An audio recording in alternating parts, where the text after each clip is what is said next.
Und damit herzlich willkommen zurück zu The Great Ace Attorney 2 Resolve Entschlossenheit.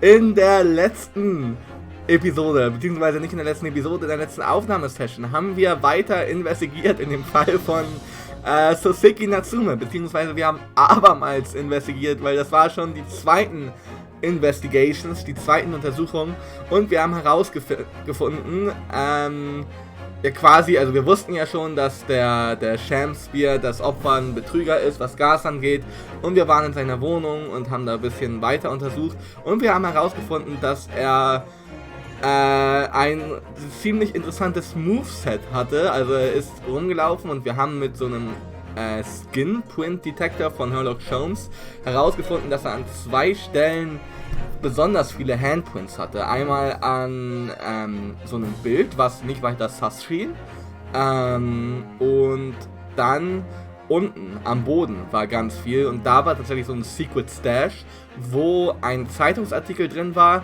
ein Bild und eine Zinnbox, eine Blechkiste. Auf dem Zeitungsartikel war tatsächlich, ja, also in dem Zeitungsartikel stand was drin über einen Selden, ein Mörder, der vorher in Soseki Natsumes Wohnung gewohnt hat tatsächlich. Der ist dann verurteilt worden und im Gefängnis aufgrund von natürlichen Gründen, also Krankheit oder was weiß ich, gestorben. Und dann kam ein Nachmieter, der noch nicht Soseki Natsume war, sondern ein gewisser Duncan Ross, der zufälligerweise auch auf dem Foto war, was in dem Secret Stash von William Shakespeare war. Dieser Duncan Ross war der wirkliche Vormieter von Natsume. 3 Tage nachdem, und jetzt nehme ich es vorweg, nachdem Duncan Ross gestorben ist Natsume dann eingezogen, und Duncan Ross ist gestorben in der Wohnung, weil er erstickt ist. Tatsächlich. Und dieser Duncan Ross, jetzt kommt's, ist tatsächlich der Verlobte von Frau Olive Green. Olive Green war das Opfer in dem ersten Fall, wo wir Soseki Natsume verteidigt haben, in The Great Ace Attorney Adventures. Also es kommt alles irgendwie zusammen, auch wenn ich das Placement und alles noch nicht so richtig verstehe. Wir müssen immer noch im Hinterkopf behalten. Dieser Fall ist der Grund, warum Susato eigentlich nach Japan zurückgerufen wurde. Deswegen, ich frage mich noch, wie das alles zusammenhängt. Weil bisher ist der Fall, er macht Spaß, er ist spannend, aber ich sehe noch nicht richtig die Connections zu jetzt, zu Susato, zu Eugene Mikotoba, dem Vater von Susato. Ich sehe da noch nicht so richtig die Connection, aber ich bin mir sicher, es wird nicht mehr so lange dauern, bis wir diese Connection dann letztendlich herausfinden.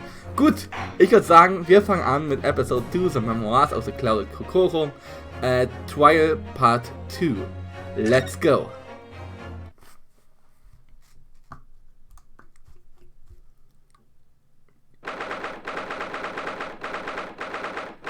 (23rd February, 9:23 a.m., the Old Bailey, Defendant's Antechamber). Nein. Oh, ich liebe diesen Charakter.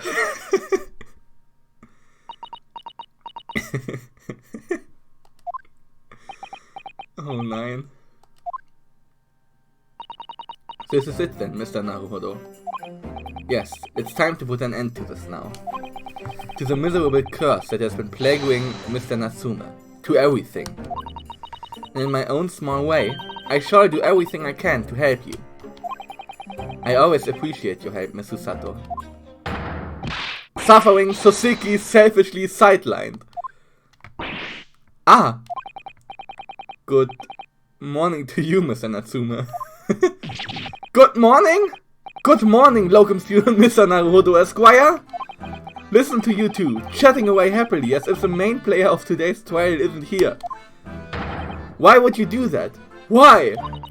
Oh dear, we didn't mean to cause offense, Mr. Natsume. I thought perhaps that because you had your eyes shut so tightly, you were meditating, finding inner calm. It seemed wrong to disturb you. I was waiting. What's the matter, Mr. Natsume? You seem different somehow today. Why naturally? That's because I've attained spiritual enlightenment. The path of literature, you see, is a journey to discover one's own death. Or such like. That's the sort of morning conversation I was hoping for. That's why I had my eyes shut. Ich muss dazu sagen, ne, ich habe gestern nach der Aufnahmesession nochmal nachgelesen über Soseki Natsume, über den echten, über den Autor. Und er hat gesagt, also er war wirklich in London, 1902 rum. Und er war wirklich in London, wurde von Japan auch geschickt, vom japanischen Government, wie das auch hier im Spiel ist. Und er hat tatsächlich sich auch in echt in seiner Wohnung quasi verkrochen und nur Bücher gelesen. Und im Nachhinein hat er gesagt, das war die schlimmste Zeit in seinem Leben.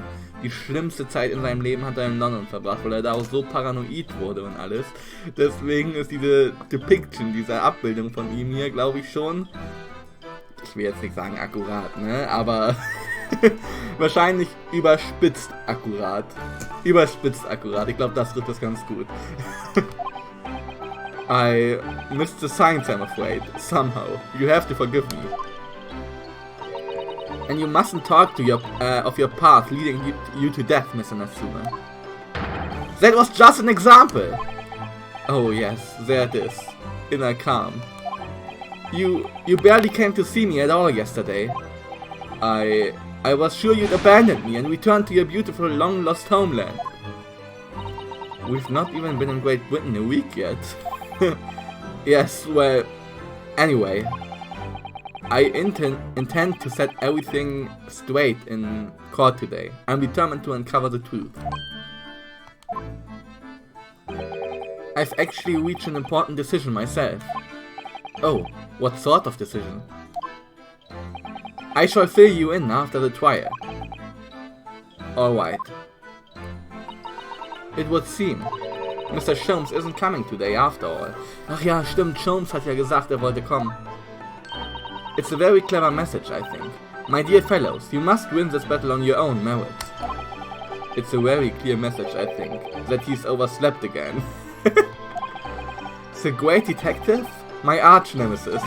Long may he stay away, if you ask me. Defendant and your legal representative. The trial is about to begin. Make your way into the courtroom immediately.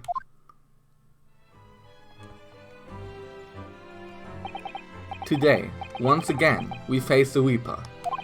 And when the Reaper stands for the prosecution, the defendant's fate is sealed. But I don't believe in that legend any more than I believe in Soseki-san's curse. The truth is hidden here somewhere, and I won't let it escape me. I have to keep believing in my client, and keep fighting to the very end. That's all. Genau, weil so viele Vorfälle waren, sind die Wohnungen da ja verflucht. Die Unterkünfte. 23rd February, 9:40 AM, the Old Bailey courtroom.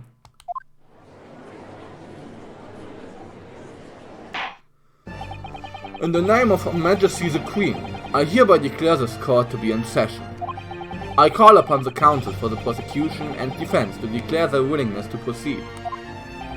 The prosecution is ready.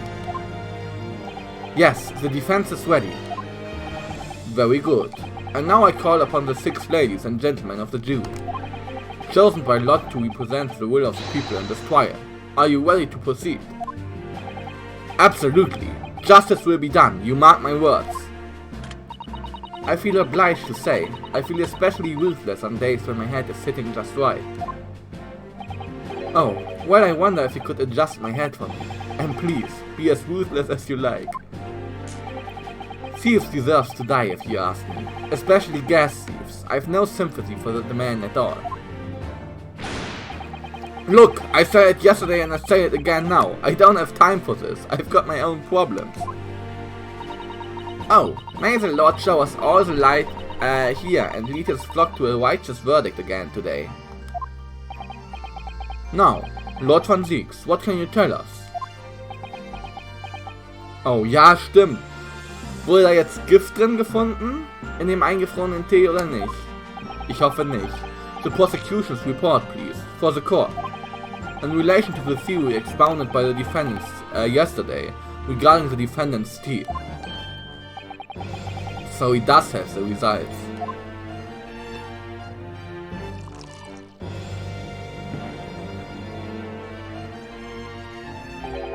before the prosecution delivers the black news about the black tea belonging to the blackguard in the dock. Pray, allow me a moment to savor a liquid of a more sanguine hue. Sanguine hue.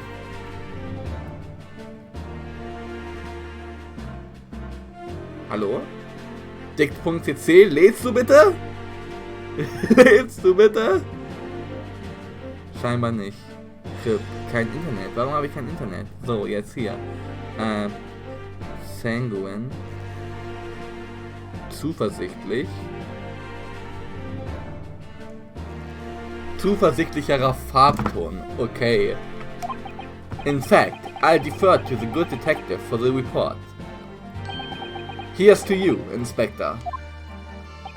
Yes, sir. Thank you, sir. As indicated by the defense, we found a bar of soap just outside the victim's window in the snow. And there was indeed a frozen reddish liquid in a little depression on the top of it. Yes, that's the tea. That's what Mr. Natsume brought with him that night. Well, the brains at the yard analyzed it, and yes, you're right. It was tea. The brains at the yard. And there wasn't a trace of strychnine or any other toxic substance in it. No poison at all. That is good. In other words, the tea that the defendant brought with him to the victim's room is innocent. It's in the clear. What a revelation! As I suspected. This makes it quite clear. The defendant, Mr. Suzuki Natsume, is Objection! My learned friend is jumping to conclusions again. A typical Nipponese reaction. It's blameless here, okay. What? Yes, it's true. No poison was found in the few drops of liquid recovered from the soap on the window ledge. But, what logic is that? Would you take a drop from the Thames and conclude that the water in the ocean isn't salty? My word! The water in the ocean is extremely salty, Counsel. Exactly. Unfit for drinking, just as the victim's tea was on the night in question, as the court has already heard. Bitter was the precise word from the lips of Mr. William Shakespeare, whom the prosecution now calls back to the stand. Okay. Very well, I will uphold the prosecution's request. Mr. Shakespeare. Yes, it sounds like we are going to have another confrontation with our theatrical friend. Bailiff, show Mr. Shakespeare to the stand.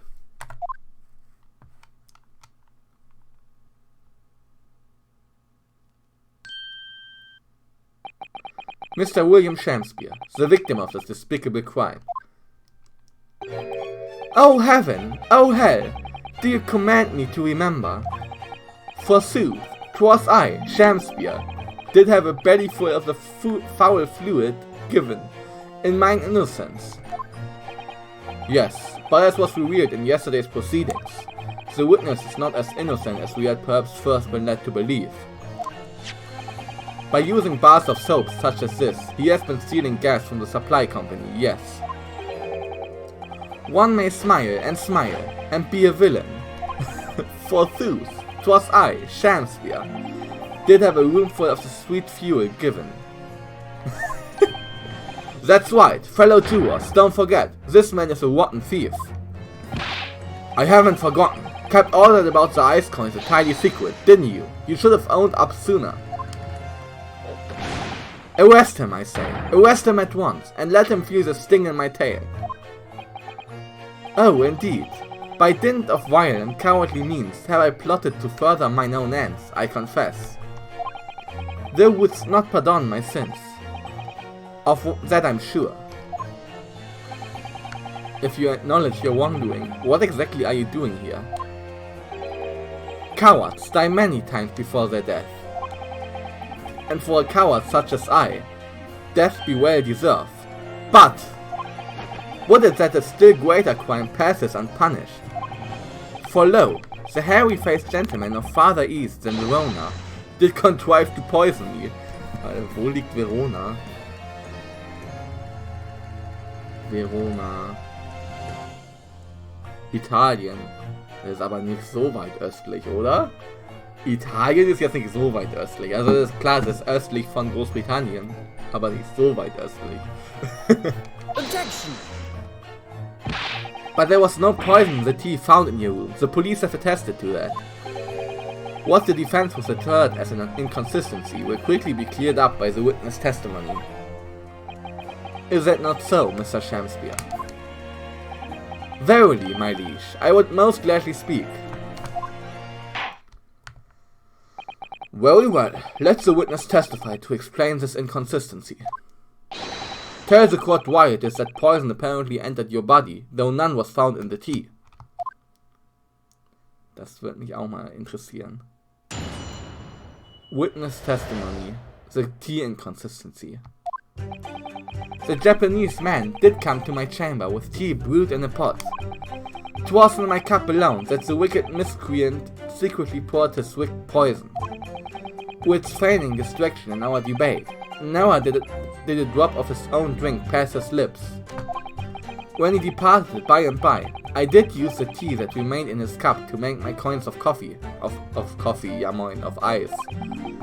Thus 'tis no surprise that poison be not found in the tea I did pour into the molds of soap.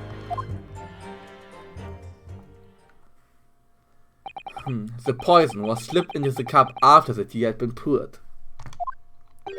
The normal way for poison to be administered, in my experience. Quite. Otherwise it would be disastrous if the poisoner were to mix up the cups, for instance. But no poison bottle was found at the scene. Because, quite simply, the Japanese took the bottle back to his own room. Hast du Beweise dafür? The absence of a vessel containing the poison only becomes problematic when considering suicide. I knew that. By now, it should be perfectly clear. A bar or two of cheap soap is wholly insufficient to wash the deep stains of guilt from the accused's hand. Aha! Sirs, madams, 'tis true that I, Shamspeare, be a common thief of gas. But, listen here, ladies and gentlemen.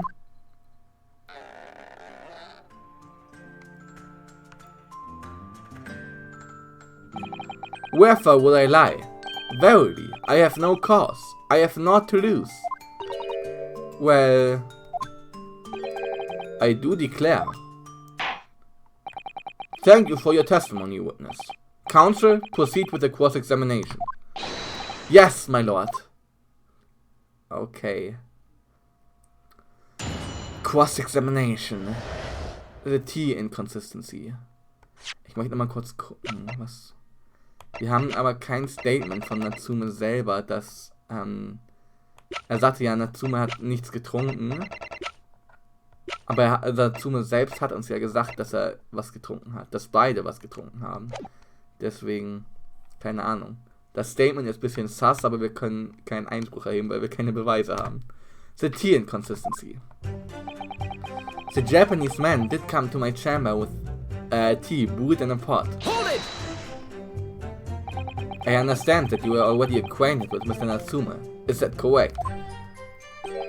I know thee not, old man. Fall to thy prayers. Do I know thee, or know thee not? Methinks 'tis all I can know that thy destiny mingles with mine. You lost me at the first thee. Same. Downs, sir. Thou must learn the English tongue before thou turns thy hands to lawyering. I did, but I must have missed the archaic Elizabethan lecture. Verily, and in truth, 'twas a fine flavoured brew. Though a drop of poison did barb its sweetness, as the thorn doth barb the sweet rose. That, dear friends, be the simple truth. Listen to Mr. Shamspeare. He seems in even better form than he was yesterday. Either that, or I'm in worse form. That fated evening, after I did dine, at Grubb's Grubbery, a local alehouse of good report, Naught did pass my lips, but the tainted black tea. But behold, the poison was not in the tea at first. Diese Moves von ihm. 'Twas in my cup alone that the wicked miscreant secretly poured his wicked poison. Okay. 'Twas in my cup alone that the wicked miscreant secretly poured his wicked poison. Hold it! Are you saying that you saw the moment when the poison was added to your tea? To have witnessed the act and then drank the tea? Thou dost describe the actions of a fool. Quite so, quite so. But no one likes going thirsty, do they? Sooner would I die quenched and parched. Would I have the choice? Actually, on the night in question, the water main was frozen, I believe, wasn't it? Were it not for the tea, in sooth I would sooner have died frozen than quenched or parched. Right, no ice coins means no heating.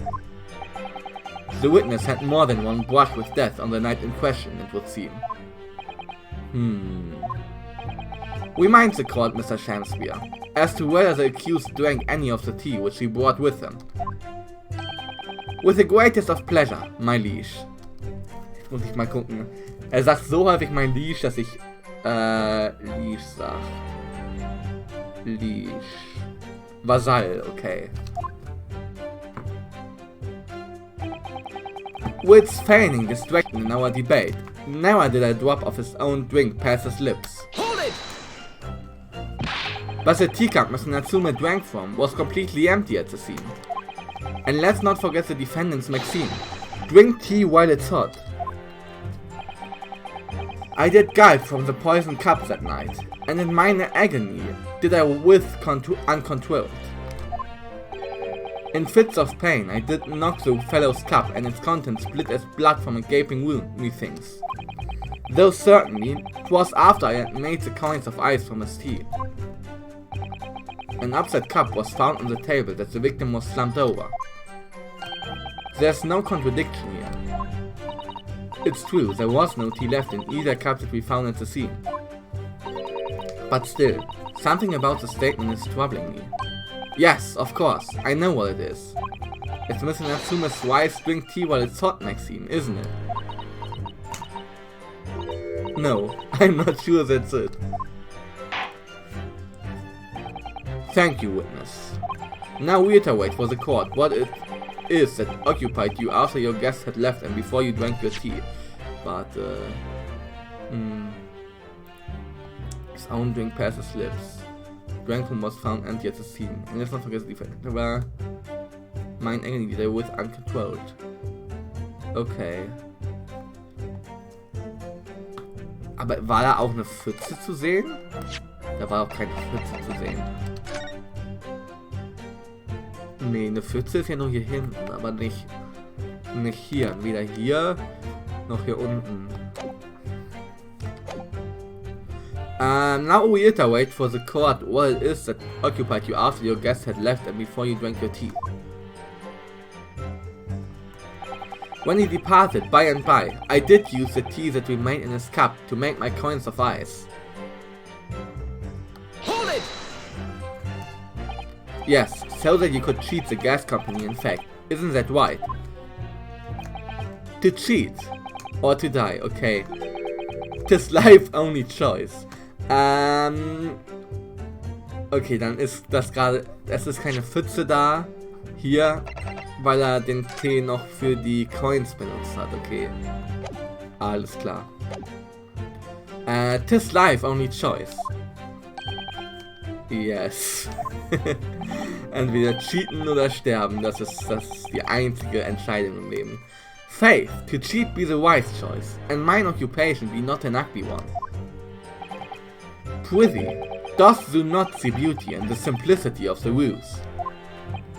No, I don't, and be very sure, sir, once this trial is over, Altamont Gas will take you to task over this, legal task. I shall not run, I shall not hide. Sooth to say, I have nowhere to run, nor to hide. But my lady, what would thou with this pitiful player. Oh, I tell you what I'd like to do with you, starting with the shoddy shirt on your back. 'Tis time for a Shakespeare dance. What a harsh world we live in. The thieving of the gas was addressed in yesterday's proceedings. The prosecution calls on the defense not to muddy the waters with irrelevancy. Consider that a warning, counsel. Yes, my lord. Why am I the one in trouble here? Mr. Shakespeare, after the accused returned to his own lodgings, he used his key to make the coins.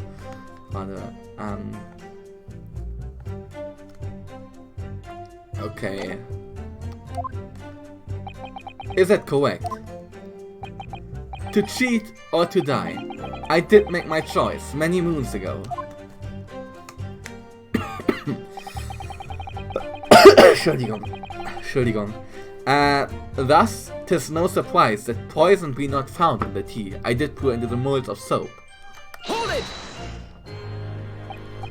If, having first made your special coins, it was after 2 in the morning when you collapsed, that would mean you can't have drunk any tea yourself around that time. Until around that time. Once ensnared by literary debate, naught else be found in the furrows of the mind. The debate about Romeo and Juliet, you mean, and who was the stronger of the two. Widely did I pay no heed to the tea, as I wrestled with the abominable fellow. I don't remember debates like that when I was studying. Are you suggesting that neither of you actually drank the tea which it was hot that evening?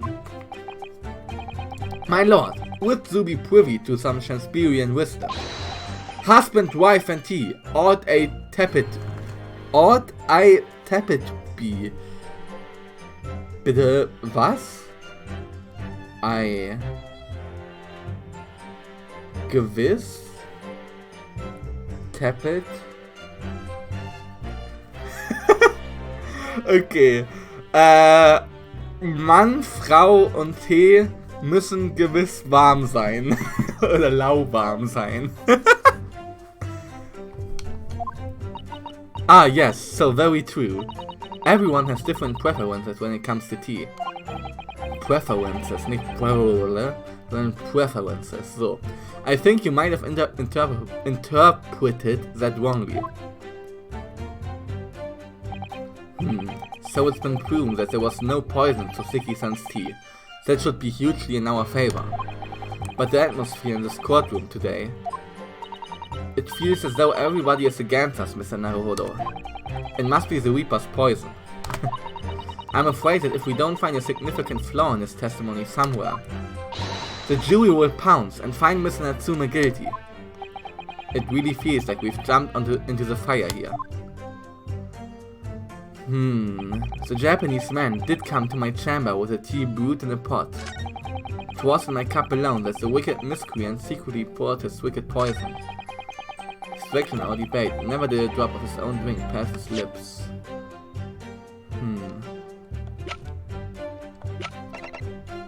There's no tearing on the inside of Mr. Natsume's cup. Ist das ein Indikator dafür, dass er ihn schnell getrunken hat? Oder... Ich weiß es nicht. Ich kenne mich mit Tee nicht aus, aber wenn da kein Tearing ist, heißt das dann nicht, dass er ihn... Weil wenn das länger drin ist, würde jetzt so meine Logik sein, wird das eher so ein Stain abgeben, oder? So ein Fleck, als wenn das nur kurz drin ist, als ob er... Also wenn er das sofort getrunken hat. Das wäre jetzt so meine Logik dabei. Ich speichere aber nochmal ganz kurz, weil ich mir da absolut nicht sicher bin. Okay. Objection! Als ob! Okay. You claim that Mr. Natsume didn't drink a drop of tea on the night in question. But that's impossible. How? Chop logic. What is this? Your dark... E-clad? Y-clad? Y-clad. Keine Ergebnisse. Sad. Sad, sad, sad. The two teacups from the scene, one used by the victim and the other by the defendant, have a clear difference between them. One that represents incontrovertible proof. Incontrovertible? Nice, da ist die Musik endlich wieder. Ich glaube in der letzten Gerichtsverhandlung hat die gar nicht gespielt. What difference? Look at the inside of the cups. Just here. There's a clear visible wing. Yes, a T-wing. Commonplace enough. Indeed. Such things occur all too readily when one leaves tea in the cup for a while. And yet, Miss Natsume's cup has no such wing. Good lord, you're right. It's completely clean. And prithee, sir, what makes you of it? Exactly what Miss Natsume told the court yesterday. The Japanese saying he quoted. Drink tea while it's hot. That's right, yes. The jittery Mr. Natsume was true to his usual self that night and drank his tea in no time. If, as you claim in your testimony, he didn't touch a drop of his tea, a wing would have developed on the inside of his cup as well after the several hours the tea was left standing. But, in short, Mr. Shamspeare, you clearly lied to the court. Get thee to a nunnery! Objection! Was ist das mit Nonnenklostern? Mit Frauenklostern, nunnery. As a rule, I fill my hello chalice up to 7 times during any one try. Als ob! Nein, das kannst du mir nicht erzählen. Das ist glasklar eine Referenz zu Godot. Das ist glasklar eine Referenz zu Godot aus Trials and Tribulations, der sein Kaffee 7 Mal immer getrunken hat. Ich glaube, der hat das 7 Mal immer getrunken. Ich bin mir ziemlich sicher, dass Godot gesagt hat, er trinkt immer 7 Mal. Oder? 7 war das? 7 Mal? Er hatte irgendeine spezielle Anzahl auf jeden Fall. Er hatte irgendeine spezielle Anzahl. Das muss eine Anspielung darauf sein, auf Godot. Auf einen sehr geilen Charakter auch. Auf einen sehr, sehr coolen Charakter. As a rule, I fill my hello chalice up to 7 times during any one trial. Nice. You might want to keep that information to yourself. Yet, on occasion, tedium distracts me and I pour more times than I intended until the bottle is dry. Your drinking habits are fascinating, but irrelevant. On the contrary, they illustrate the fickleness of human memory. To William Shamspeare. Yes, my liege? Though you previously stated that you made the coins of ice from the leftover tea in the accused's cup, could it be that you were perhaps mistaken? Could it be that, yes, perhaps there was some tea remaining in the small teapot left at the scene? A fact that had vanished from your memory until now.